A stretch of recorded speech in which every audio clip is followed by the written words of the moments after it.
questions, starting with Mr. Doherty, please, for 6 minutes. Minister, thanks for being here today. I have a lot of questions, but first, I know you probably saw Minister Duclos and Minister Anand's press conference on fraud yesterday. Has Mark talked to you about fraud at Health Canada? I am aware that they are looking into those allegations. So you're aware of some investigations mentioned yesterday pertain to Health Canada? I know that there are investigations that are ongoing. Okay. So are any of the new 5 to 10 cases being examined from your department? At this point in time, I am not aware that they are. Okay. So, okay. Thank you. There are investigations underway that involve PHAC. PHAC also crosses not just my department, but Minister Hammond's. Okay. Thank you. You're welcome. Okay. Thank you. Minister, is diversion illegal? Yes, it is. Okay, thank you. Minister, is London Intercommunity Health Centre receiving funding through SUAP this fiscal year? Yes, it is. Okay, thank you. Minister, have you read the new letter from 72 BC-based addictions doctors blasting so-called safe supply? I have read the letter, and I've met with many of the experts and physicians with regards to safe supply. Thank you. Mr. When Dr. Sarita was here the last time, she mentioned that she admitted knowing that some of her prescriptions get diverted. Question, why is her clinic still receiving funds, taxpayer funds?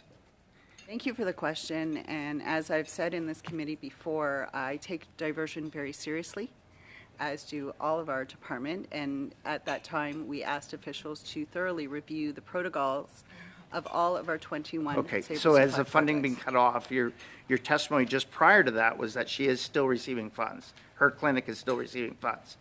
Taxpayer funds that are going to, what you said, to a clinic that is prescribing safe supply that they know, the prescribers know, some of it is being diverted. So overall, across Canada, diversion is not something new. We know that there are low levels of diversion. Do you have the happen. evidence? The Do you have evidence RCMP has regarding- provided thorough information on their position on diversion.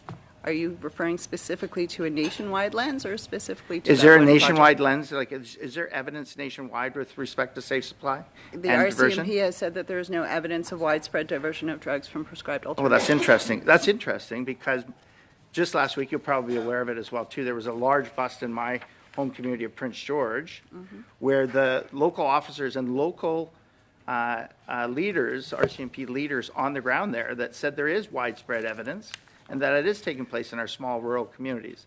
Are you aware of that? I'm aware of that, and I'm also aware that Assistant Commissioner John Brewer at the top Mountie in BC said that notable quantities of prescription drugs were seized, but there's currently no evidence to support widespread diversion of safe supply drugs in the illicit market in BC or in Canada.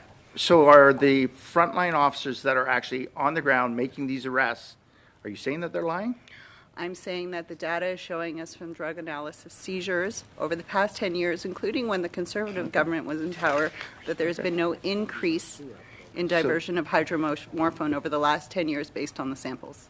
So there was no. So from your previous government's So how long has the administration SUAP until now, program there's been been in no place? change. How long has the SUAP program been in place? Pardon me? How The long SUAP is this? program is ongoing, and the next round of funding will be for the next 2 years. Okay. Minister, how much, so prescribed safe supply has been, in, your government launched a program, spent about $700 million on that, almost $1 billion. What work did PHAC do prior to, or your department do prior to launching that to study the evidence that safe supply was indeed safe? So I've just returned from Vienna, where I was at the UN Drug Commission meeting with counterparts such as Switzerland, Portugal, and many other countries who have long-standing evidence of the importance and value of But I didn't ask prescriber that. I alternatives. asked what work So was there's done ample prior to. I'm answering your question. You've But you, asked no, what you're saying that evidence- you attended. What work was done prior to, by your department, prior to launching that? That was my question. We are relying on evidence of other jurisdictions to begin our evaluation Is it- of what would work Is here. it scientific evidence or is it Absolutely. anecdotal evidence? No, it is not anecdotal evidence. Switzerland has a long-standing prescriber. Because it's prescriber interesting. So model. are the 72 doctors and indeed the other 42 leading addictions specialists, are they lying when they say there's no scientific data beyond 7 weeks at the 1-week mortality rate with safe supply? I reject the premise that anyone is lying. As I said in my opening remarks, we value the opinions of experts, those with living experience, and clinicians, and we include all of them in our contemplations and deliberations.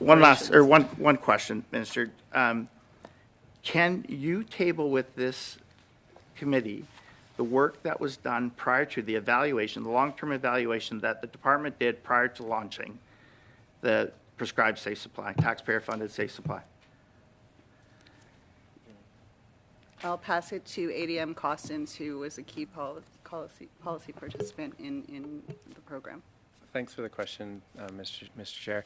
There was an expert advisory group that tabled a report prior to launching the projects. Happy to provide that to the committee. That would be great. Thank you. Thank you.